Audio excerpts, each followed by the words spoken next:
السلام علیکم ورحمۃ اللہ وبرکاتہ۔ آج کا پیغام حضرت عائشہ رضی اللہ تعالی عنہ سے روایت ہے کہ رسول اللہ صلی اللہ علیہ وسلم نے ارشاد فرمایا، درست اور ٹھیک کام کرو اور لوگوں کو دین کے قریب کرو۔ یہ بات اچھی طرح سمجھ لو کہ تم میں سے کوئی اپنے عمل سے جنت میں نہیں جائے گا، بلکہ اللہ کے فضل اور احسان سے جنت میں داخل ہوگا۔ اور اللہ تعالیٰ کو سب سے زیادہ وہ عمل پسند ہے جسے پابندی سے کیا جائے، اگرچہ وہ تھوڑا ہی کیوں نہ ہو۔ فائدہ: جو عمل بھی انسان کرے یا جو کام کرے وہ ٹھیک ٹھیک ہو اور قرآن اور سنت رسول کی روشنی میں کیا جائے، اللہ کی رضا اور خوشی کے لیے کیا جائے، اور لوگوں کو دین سے نفرت دلانے اور دور کرنے کی بجائے حکمت اور دانش مندی سے انہیں دین سے قریب اور نزدیک کیا جانا چاہیے۔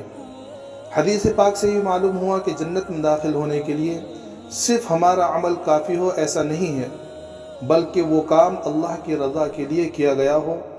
اللہ رب العزت اسے شرف قبولیت عطا فرمائے اور اپنے فضل و کرم سے نوازے تو عمل کام میں آئے گا اور بندہ جنت میں داخل ہوگا۔ یہ بھی دھیان میں رہے کہ اللہ تعالیٰ کو سب سے زیادہ پسند وہ عمل ہے جسے پابندی سے کیا جائے، اگرچہ وہ عمل تھوڑا ہی کیوں نہ ہو۔ قرآن مجید میں ارشاد ہے، الذین ھم علی صلاتہم دائمون، یعنی جو اپنی نمازیں پابندی سے ادا کرنے میں ناغہ نہیں کرتے۔ معلوم ہوا کہ عمل چاہے تھوڑا ہی ہو لیکن پابندی اور ہمیشگی کے ساتھ ہو۔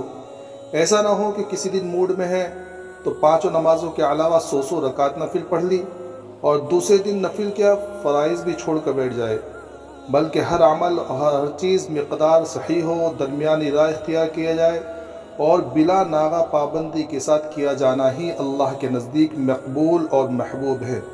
اللہ تبارک و تعالی ہم تمام کو عمل کرنے کی توفیق عطا فرمائے، آمین۔